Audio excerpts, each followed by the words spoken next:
What is up, everybody? It is Enigma with Max Gamer Podcast. I am joined here live with Dean Hall, Dean Rocket Hall, the developer of DayZ, the mod for Arma 2. How's it going, Dean? Yeah, not too bad. Awesome, awesome, man. Like I was telling you earlier, I apologize about bringing you over so late at night, but you said you were grinding those late night gears over the the development company, right? Yep. Awesome. Well, that's good news because I got a lot of development on that game, and it is an awesome game nonetheless. Definitely one of the best games out right now in my own personal opinion.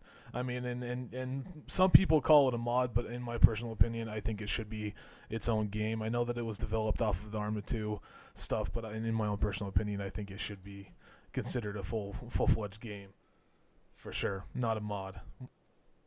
Yeah, well, I guess that's an opinion we share. Definitely, what I think as well. That's very good. So, well, I mean, we're just gonna go right into it then. I mean, one of the things that I've been thinking, I've wanted to get you guys on here ever since I very first saw the Arma 2 advertisement for DayZ. One of my buddies, Corporal Bunyan, actually brought it up to me, and he was like, "Dude, you got to go and check out this game." So I went and got the game. I'd never originally heard of Arma 2 before. But that's what kind of brought me into it, and apparently that's what happened with everybody else because apparently DayZ boosted up Arma 2's sales over 500% on Steam. I mean, what kind of reaction do you have to that? I mean, is that must be insane to know that a mod or a development that you made boosted up a game like that over 500%. I mean, what do you say to that? Well, I guess you got to put it in perspective. The same amount of work goes into a mod that's very successful as a mod that's not. So I think perhaps it was a question of right place, right time for a whole bunch of different reasons. Definitely. So, I've done mods, and I'm sure a lot of other people have, that a lot of work's gone into, and maybe a few hundred people have played. So I guess it's obviously fantastic, and it's great that it's generated so much money. I think BIS is a studio that really deserves a bit of a cash injection. So No, definitely, and definitely it is. I also think as well it says some good things about modding and about PC gaming as well. Yeah, it does, and one of those things that we've been hearing a lot from PC gamers and console gamers and such is that PC gaming is actually kind of dying out, and that's one thing that I'm kind of sad about because I mean, that's where it all began. I mean, if without PC gaming, we wouldn't have consoles, of course. I mean, we would, but we wouldn't have the amount of console gaming that we have now. Yeah, well, I mean, I think that it's obviously difficult to speculate, but I I personally don't think really PC gaming's going to die out that much. People, there's still a demand for it. Definitely the market's changing. I think digital distribution's helping. If the studios can change to deal with issues like piracy and hacking and that in a more positive way that engages with their customer, then I think they can ride out those storms and avoid some of the pitfalls. Because the console, I used to work for a console gaming studio, and that studio is now no longer making console games, and they come with some real problems and some real issues. And so I guess there's benefits to both console development, but there's also other benefits to PC development too. No, there definitely is, definitely. So let's just jump right into this. I mean, one question that I had was, did you ever think that DayZ would be such a popular mod? I mean, we kind of covered that just before, but did you ever think in your wildest dreams that it would throw the sales of that 500%? Did you ever think it would be that popular? Like, did you guys go into it thinking, man, this is really gonna bust the market bad? Yeah, well, I guess I figured it was going to be popular within the Arma community, mainly because I thought it had quite a unique gameplay style. No, It it built definitely on the does. strengths and on the strengths of Arma, and it offered persistent world and multiplayer. And that wasn't an area that had really been explored a lot. There'd definitely been some good attempts and some good work done, but that was an area I had a little bit of experience with. So I guess it was kind of a mass appeal. So I figured it was going to be popular within the Arma community, but I didn't think it would make people go out and buy copies of the game. Didn't think it would throw that 500%. Definitely, that was insane when It's I actually first been saw more that. than I 500%. that is true. Yeah, that's just been what my when I wrote down that window, that's all I saw. But I'm fairly sure it's well over 500 by now. Yeah, well, the fact that it's been in Steam so long Yeah. probably could have even, really like almost like launching the game again. No, definitely it was. One other thing. What were you looking to do with the game? Actually, did you ever have any real notions to like putting in a storyline? Was it meant to give the community such a firm grasp on their own story? Or were you really looking forward to seeing like some of the, I don't know if you've seen some of these YouTube things, but I've been looking over them a little bit. But YouTube, some people on YouTube have been making like little chronicles or like diaries, like DayZ diaries. Have you seen those yet? Did you ever Yeah, think yeah. that would happen? I try and watch as much of that as possible. I mean, Mm-hmm. that was what interested me. I wanted where the real genesis of the idea came from.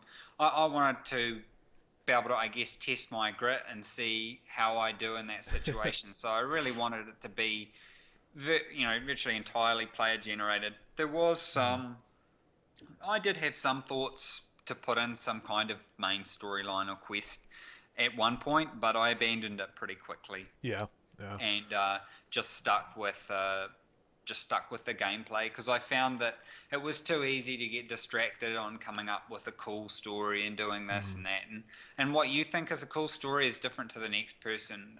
Definitely. A game's got a lot more replayability if people can evolve with the game and experience their own stories as part of that. Yeah, that's definitely true. And some of the stories that I've seen on the YouTube are just it's insane how some of these people think this stuff up. I got to applaud them for their ingenuity and their creativity for some of them. I mean, man, we got some creative people out there playing this game. Yeah, I think it's good, and as I've said before, my personal opinion is that a number of studios don't really treat their customers as being Mhm. very smart, and so you get a lot of stuff that's, well, maybe that's the wrong way to put it.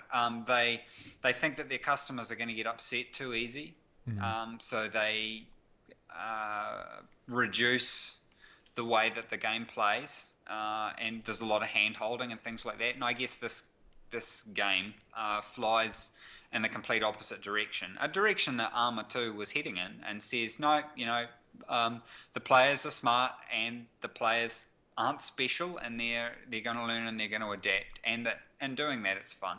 That is definitely true. When I first picked up the game, I had no clue what I was doing. Like no clue. Like I said, I had never played Arma 2 a day in my Yeah. life. So I picked it up and I just kind of wandered around. I think that my first day was spent running from people because I tried killing them thinking they were NPCs. Yeah. So one other thing, I know this idea has been a long time in the excuse me, a long time in the making. Can you give us some kind of an idea of the development and the overall growth of the mod from when it first started to now? How has it changed from the very first idea to now? Well, the mod was actually got its real birth in a concept I had a long time ago, several years ago, for a persistent world military training system. I've a background in and out of the military, so that was where that came from. And I made it for Arma 2, but there wasn't a lot of interest in it as quite specialist.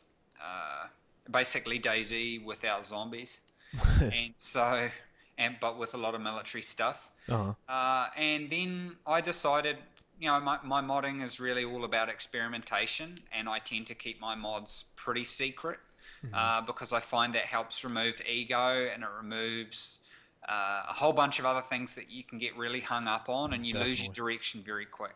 Lot of So drama. I really only started it in January, I guess. Mhm. Well, maybe December properly. Uh, and that was where I basically ported what I'd done previously and customized it, introduced zombies, and played around with AI and began ripping stuff out and putting stuff. It definitely shows that it shows that it's had a lot of development. not just from the Arma 2 based backbone, but also from your mod and your actual messing with all the AI and such. It really does show. You did a great job on this, and I noticed you keep talking about persistent world. That was one of my questions. The persistent aspect of the mod is a very interesting part of the game, to me at least. Can you elaborate a bit on the reason behind it? Why did you give us one character? Like, what was the thought process behind giving us one character for all servers when you could have easily given us a character for each server we play on? Well, I guess it sort of comes down to a very rough theory I have on psychology. So I think that if you play as one character and you know that character is going to be there tomorrow and maybe the next day and maybe technically forever, then I think you play in a different way. And if that's the only character you've got, that's it. That's you. That's your current life. Now, this isn't true, I'm sure, for every player, but certainly for the majority of players, I think they go into it, and because it's almost like it switches something over in your brain and you start thinking in this particular way, and that's why people have this sort of reactions and they feel the feelings they do, is because the character has context to you. Yeah. Because that is your only character until that character dies. Yeah. And as long as he lives, he's going to be there. So that means if that character is there for weeks, then he lives for weeks, then he'll live for weeks. And I think that sort of switches something over in the player's mind. No, it definitely does, and that's one thing that I've actually noticed with my playthrough, at least. And I can't speak for everybody else, but it's one of those things where you almost don't want to do, you don't want to make a decision for fear that you're gonna die. Yeah. But you know it's a game, so you're like, I don't know why I'm feeling that way, but it really does feel like you're in that thought process, you're in that game, you're there, you are that person, and you have to make the decisions that are best for you. So yeah, and that's one thing I love about this game. You did a great job with it. Going on in the near future, can you tell us? Can you elaborate a little bit if we can expect updates that maybe add an infection, much like any other zombie thriller? If somebody gets bitten, they are naturally turned into that which was bitten them. Can we expect something like that? Early on, my brother is actually a scientist in New Zealand, and he is a virologist, so he studies viruses as part of his job. So we've obviously had some pretty interesting zombie apocalypse discussions in our family, with me being in the military and him being a scientist. So it's I think that's for my family as well. Me and my brother, my co-host, we definitely have that kind of stuff. I was talking to him about it as well when I first found out about this. And that's the thing. I think everybody has at some time and point had that discussion and sat down. It's definitely there. What would you do if the brown stuff hit the wheelie thing on the wall? If it really happened, what would you do? And I know so we've talked about this stuff, and I wanted it to have an air of authenticity. I didn't want to, and I couldn't make something that's realistic, but I think I could make something that felt a little bit authentic. So I sat down with him and we devised how an infection might work based on a whole bunch of like areas that would come together. So part of that is the characters, and this will come out a little bit more, but the characters, your player is actually immune to it. That's why you're a survivor. Okay. So you're the people that are effectively immune to it. Now, there might be other hazards and things you face in the world, like we've started introducing with the infections in terms of cold or injury and stuff like that. But the idea was to try not to have it as a supernatural thing, to try and add an air of authenticity to it. I liked how I think it was Game Breakers put it. Maybe this is a chance for someone to take a serious look at the zombie genre, and that's really what this is intended to be, to take a serious look at it. They're infected people. They're not necessarily the main threat. Everything is a threat. The players are a threat. The environment's a threat. Society's gone. That's definitely a true statement right there. I think that I fear the actual players more than I fear the zombies in this game sometimes. And I think you can grow to fear yourself as well, based on sometimes the actions that you do, and you wonder why you did this and that. So no, yeah, definitely, it takes you back to what you were just saying. I mean, it's a basic form of psychology and such. It messes with your mind pretty well. Yeah. So, speaking of what you were just saying, I mean, you just mentioned that maybe it'll take people to they'll be able to step back and kind of look at this a little bit. One of my last questions for me, and then we'll move on to some of the listeners and then some of the guys that I've gotten from the forums. Yeah. DayZ is kind of a milestone right now, in my own opinion, and I'm sure many other people's opinions in the zombie apocalypse world. Do you think that from this point forward, games will look back at the aspects and the things that you put in this game and maybe try and implement them in new games that are coming out, like maybe the next genre of the Dead Island games or the Left 4 Dead genre? I think it will be very hard to pick out elements of this and put it in another game. The reason is DayZ actually doesn't do a lot. There's not necessarily a lot of substance to it. In fact, that's part of the design, is to really focus it back on what games were, which is pure design, mixed with setting and that kind of thing. Where there's no attempted story. There's a real pure attempt to get the design right and also throw away some of the things that we think are really important. So I think to pull out a little bit of it, like pull out hunger or pull out this or that, I just don't think it would work. So I think that what I'm hoping is that DayZ will be a bit of a crest of a wave of a possible way of looking at games. We still don't know whether this is going to work. It's still very early.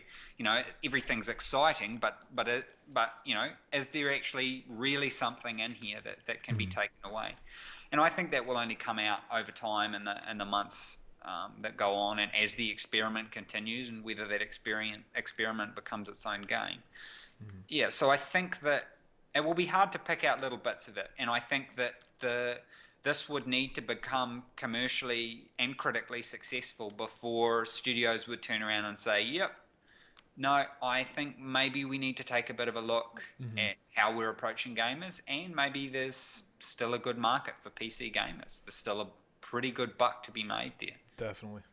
And I really hope they do, because in just the game aspects and such, it really brings in a whole new level of gaming, in my own opinion. Yeah, well, I mean, someone was throwing some numbers around before. Where did I see? Maybe it was on Reddit or somewhere, saying that when EVE Online started, about 10 years ago, their max capacity in the early days was about 3,500 concurrent players. We're sitting about 8,000 now. When the Arma, in fact, very soon, maybe sometime this week, we're going to release our entirely new suite of server-side application. And that's just what I've been doing. That's why the interview's been so delayed. It's been so exciting as we finally had some success with it. Because this should provide basically a tenfold increase to performance for people logging in. So that'll definitely be one thing that a lot of people are going to be happy about. I mean, we all know that it's still an alpha, but there have been a lot of complaints about the waiting on the server. But like I said, it is still an alpha, and we know you guys are working really diligently to try and figure that stuff out, and we appreciate it very much. So let's move on to the listener questions. I mean, we had a couple of questions straight from the DayZ mod forums. If you guys want to go and check that out, you guys can go and check Dean Hall, and you can go and check out the game actually over at www.dayzmod.com.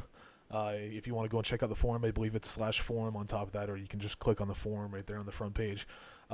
Suicide Mouse asks that he would like to know how the level. He would like to know the level of ambition for the future of this product. How big are you guys looking to get with this? Are you guys looking for just a mod, or do you guys actually want to get your own standalone game? Well, I guess when we first started the interview, I talked it down a bit, saying I needed to put things in perspective with other mods. I guess now's the time to talk it up a bit and look at it in perspective to what it's done. So effectively, you're probably looking that this mod in a month is responsible for maybe 10 to 20% of the total sales of Arma 2 in its lifetime. And given that game is 2 or 3 years old, you're talking a serious impact. Definitely. And I think it's that serious impact that has made the video game media go crazy. No, it definitely is. And I mean, they're posting about whenever we do an update, which is almost kind of ridiculous and a little bit scary for me. But so I think that it really has had a huge start. So that's a great foundation to build from. And a lot of people go, oh, you know, well, Minecraft had a start like this. There are some big differences. There's some similarities, but there's some big differences as well. And it's not a mod like Counter-Strike, because this is, I guess, you know, it relies on that persistent server. So it's all fraught with difficulty, and I guess that difficulty is maybe why nobody's really tried it before. I think that, you know, personally, I think that we will definitely see a high-quality game roll out of this pretty quickly. And the difficulty will be getting the community to stand behind that. And that, to me, is the key thing. If it's not what the community wants, then it won't be a success. In fact, we might not even, you know, push forward with it, because obviously a lot of people have gone out and bought Arma 2. If they want to turn around and then have to pay 10 or 20 euros, are they going to be happy with that? You know, do we want to set a price point and say, look, you can buy the game, you tell us how much you think it's worth? So I think that getting the community buy-in is the important thing. That's the hard part. Everything else now is pretty much done. Okay. Yeah. That's good enough an answer for me. I mean, I'd stand behind you guys. I don't know about everybody else. Like I said, I can't really talk for everybody else, but I would definitely stand behind I guess you guys. to do that, the advantage of being a standalone game over, say, a mod would be having access to a source, so you can make changes and you know, very quickly. So those kind of things. Because a lot of people do want it to stay as a mod, because of the creative control and the freedom and that, but there is a limit, and there's a finite life on this if it stays a mod as well. It's not the kind of thing you can run constantly. Yeah, definitely. John Blund asks pretty much the same question, so I'm not really going to get too much into detail with this, but one thing that I kind of liked about his question is he asks what the future of the mod itself was, which you basically just answered right there. But he also asks to see if there was a chance that I could wrangle out of you. Is there going to be a port for Arma 3 by chance? Do you guys know, or are you guys looking that far ahead right now? Oh, look, Arma 3 is going to be a fantastic platform for modding. Personally, I hope by then that we see DayZ as, you know, whatever DayZ will become. And I certainly think that on Arma 3 you'll see not only, you know, I think there'll be lots of different mods come out for it. So I think it's going to be fantastic. But, you know, I obviously want to see DayZ become something of its own. Definitely. And he also asks, he wanted me to ask if I could wrangle out of you some content and features. Can you tell us a little bit about, like, maybe what the newest content features would be like for the next update? I know that you guys just put in an update for a female skins, as well as like ghillie suits and hatchets for getting wood from just the forest and such. Yeah, well, a lot of it is throwing a lot of stuff in. Just bits and pieces, and seeing what sticks and what doesn't. And I guess that's probably my biggest challenge, is convincing people that this is an alpha, and it's a very early alpha. Very early. The whole project, you know, it literally only went alpha actually really just over a month ago. So really, it's in that time of add stuff in, find out what is good and what is not. And then after that, we'll put a feature freeze and go into beta. But having said that, one of the biggest parts of the experiment was finding out the limits and the left of arc and right of arc for Arma 2. And so that's where server stability is a key focus. So this week, we really want to get working with the new Arma 2 beta, this new system working that's going to make logins much smoother. And if we can get that in, the difference is just going to be, you might not even see the loading screen. Yeah, that would be awesome. That would be awesome. I really look forward to that. So I look forward to the faster load times, guys. Definitely look forward to that for the next one. Yeah, I mean the content and stuff that's a easy enough thing to do, and there will be some of that, but it's really only going to be testing stuff, like throwing something in, like I guess one thing to give away is bear traps. The bear trap model's already been made Mm-hmm. and animated. I just didn't have it on the computer I was on at the time when I did the update before. So that'll be quite cool. You'll be able to put it on the ground and break someone's legs as they walk over it. Fantastic. That's all we need. That's all we need. We got some questions coming in live, I believe, here in just a second. So I'm just going to move on to one of these other questions really quickly. I know I'm going to murder his name. Private Paltzes. Palcitus, something like that. He asks, he just wanted to know what the dev team consists of. I know he knows that you're in the dev team, but what are the other guys' roles, and what do they create, and what are their names and such. He just wants to kind of get more familiar with the DayZ dev team. Well, I work on the in-game code. I've got two guys who help me sort of with code review. So they will go through, and I will just ask them to look over my code and help me spot bugs. Because particularly if you've been working on something for a long time and you're tired, you won't notice the problems. We've had a few people who wanted to join in with code, but you've just got to be very careful. I got burned a couple of times recently, a few weeks ago, trying to implement someone else's code and it not working. So I'm pretty brutal there. We do have a couple of artists as well who've been submitting artwork, and then a whole team of basically admin staff to try and answer the emails, keep the servers running. And we've had a couple of guys working on some of the architecture type stuff, how we get the database linking together. And again, some people working on the new forums and basically integrating everything, the forums, the game, the website, so it's all seamless. Okay, awesome. Again, I'm gonna murder this guy's name. My Mig Pies Pickaxe asks, is there going to be any plans for furthering the humanity system and the humanity related skins? I think definitely the humanity system needs exploring, and that's why I left it in. I think the bandit skin transitions didn't work. The numbers didn't support some of the people's descriptions of player killing. So I think a lot of the people going on the forums and mentioning it were people who had obviously had bad experiences, but I think there was a lot of people who weren't having that bad experience who realised perhaps that the bandit system was a bit screwed. So we've got rid of that, and we'll come back to it. Look, there's a few options, whether we can have it so that if your humanity drops down, after you kill someone, maybe you have blood on your clothes for a while, or maybe your face gets dirty, or something. There's options there, but I don't think it's something we should rush into.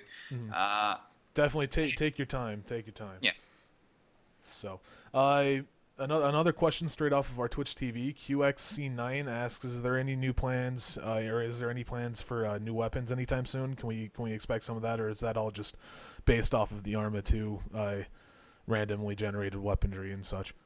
No, look, yeah, definitely. I believe, because one of the Russian artists is working on a bunch of shotguns, reworking the crossbow, things like that. So we're definitely going to see that. There's going to be a couple of like double-barrel shotguns and things like that. Awesome. Awesome. That'd be fun.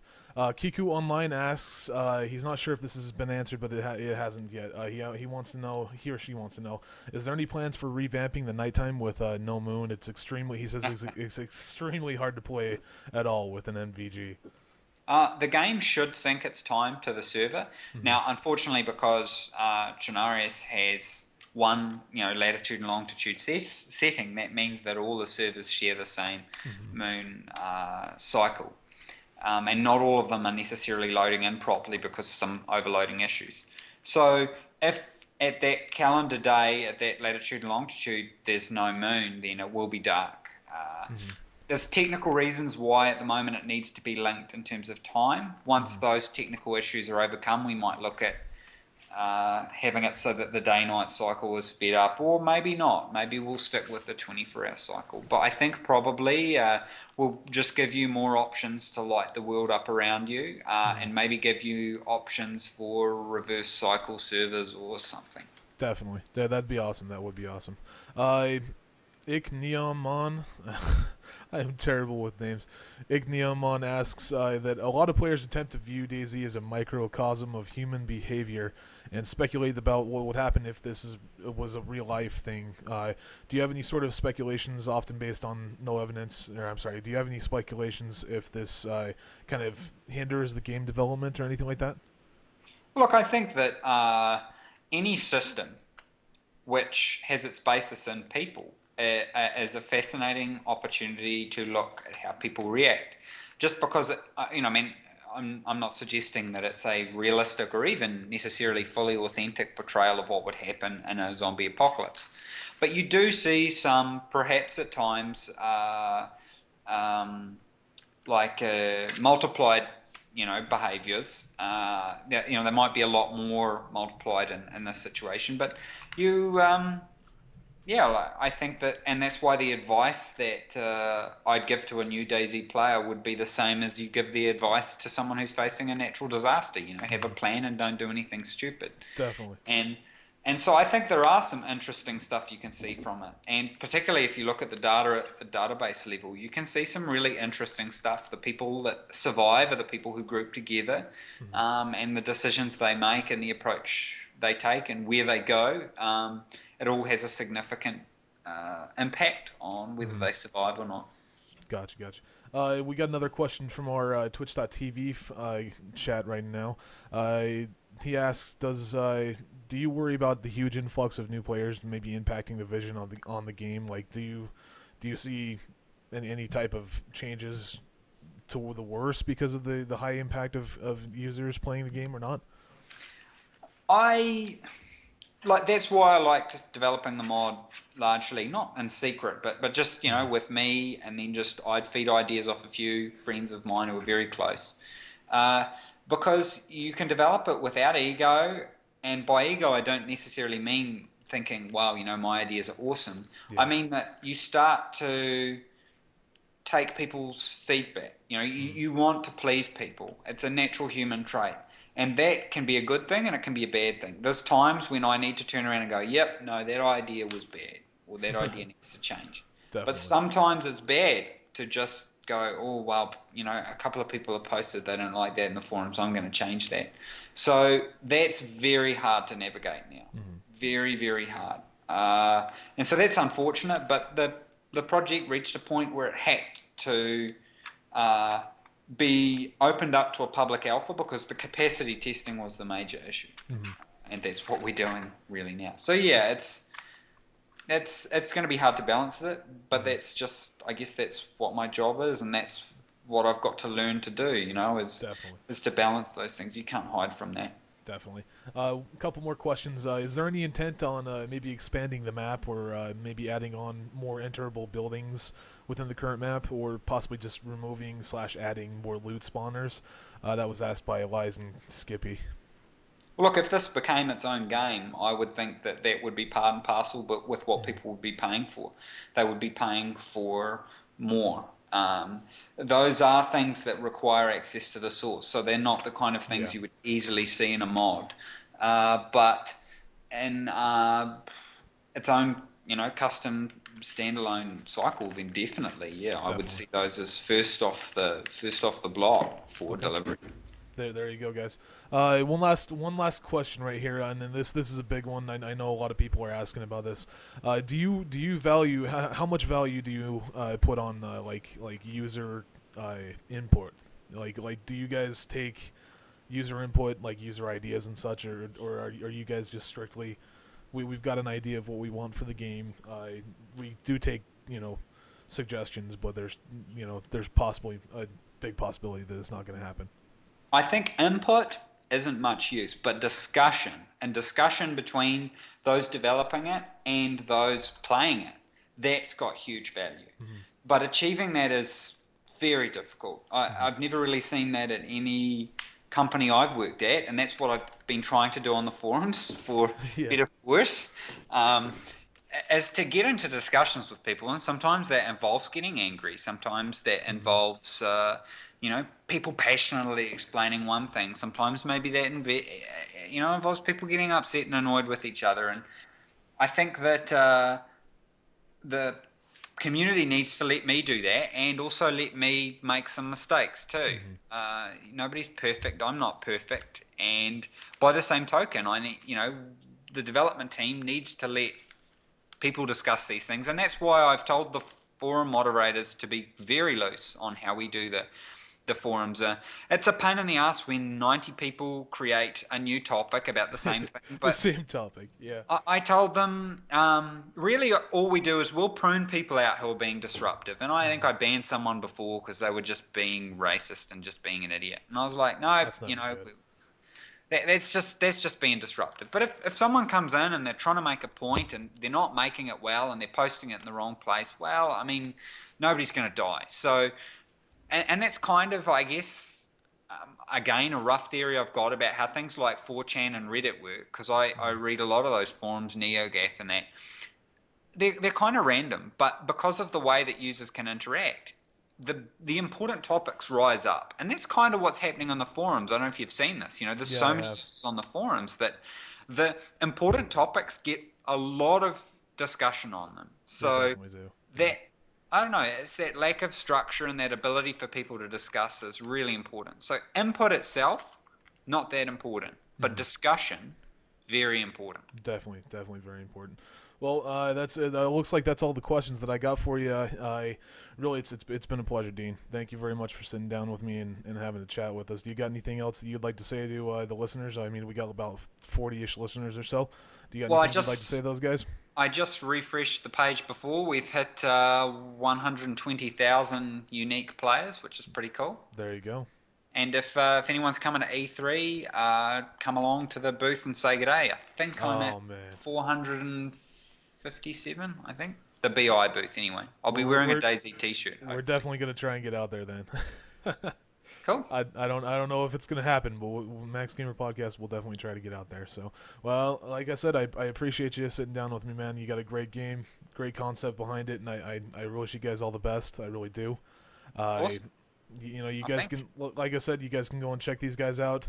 Go download the Arma 2 stuff from Steam. You can get the bundle pack, the Operation pack and such for I think it's like $29, almost $30 US dollars. I'm not sure what everybody else's dollars are. Go and get that, and then go to www.dayzmod.com for the actual mod. I know they've got a couple of installers that kind of make it a little bit easier to install because it is kind of confusing, but it is. Yeah. But there's a good tutorial video by Bashaverse on the download page as well. Yeah. All right. Well, thank you again, Dean. It's been a pleasure, man. I hope to have you on the show again sometime if you wanted to. I look forward to it. Awesome, man. Awesome. Hey, thanks a lot, guys. Thanks for listening. Max Gamer Podcast. You can go and check us out over at Max Gamer Podcast on all of our services, Twitter, Facebook, all that stuff. Have a good one, guys. All right. We'll talk to you later. See ya.